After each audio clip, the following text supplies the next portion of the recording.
అతని దగ్గర చిట్టి వేసినోళ్ళు ఓన్లీ తాపీ పని చేసుకునేవాళ్ళు, కూలీ పని చేసుకునేవాళ్ళు, తర్వాత చిన్న చిన్న కిరాణాలు నడుపుకునేవాళ్ళు, పెన్షన్ డబ్బులు ఏది మామూలుగా పెన్షన్ డబ్బులు అంతా మొత్తం పూర్ పీపుల్ సార్, మొత్తం మొత్తం ఉట్టి పేదవాళ్ళు అనమాట. అందుకనే అతను ఇంత డ్రామాలు ఆడగలిగాడు, ఇంత నమ్మబలిగాడు సార్. అతని దగ్గర వేసిన వాళ్ళల్లో ధనికులు ధనవంతులు ఎవరు లేరు సార్, అంత పేదోళ్ళు సార్, నిరుపేదలు.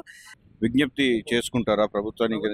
ఏం చెప్పదలుచుకున్నారు సార్ ఈ దీంట్లో అతనికి శిక్ష అయితే పడ్డది, కానీ సార్ మాకైతే న్యాయం జరగలేదు సార్. మేము కట్టిన డబ్బులలో ఒక న్యాయ పైసా రాలేదు సార్. అందులోటి మళ్ళీ పైనుంచి మేమే మళ్ళీ కోర్టు ఖర్చులని అయ్యని మేమే మా చేతి నుంచి పెట్టుకున్నాం సార్. ఆర్థికంగా బాగా చితికిపోయినాం సార్. దీని గురించి ప్రభుత్వం కానీ, ఇక్కడ ఉన్న మంత్రులు కానీ, ఇక్కడ ఉన్న వాళ్ళు కానీ పట్టించుకొని ఇట్లా మోసపోకుండా. అంటే ఇప్పుడు అతనికి ఏమైనా ఆస్తులు కానీ అవేనా ఉన్నాయి? ఉన్నాయి సార్, అతనికి ప్లాట్స్ ఉన్నాయి సార్. మా చిట్టి డబ్బులతోటే అతను ఢిల్లీలో చదివడం జరిగింది సార్. అతని కూతుర్ని కొడుకుని ఇప్పుడు మంచి పొజిషన్లో ఉన్నారు సార్. వాళ్ళు ఆల్రెడీ జాబ్ చేస్తారు సార్. ఆల్రెడీ 1,00,000 నుంచి 1,50,000 రూపాయలు శాలరీ వస్తుంది సార్ వాళ్ళకి.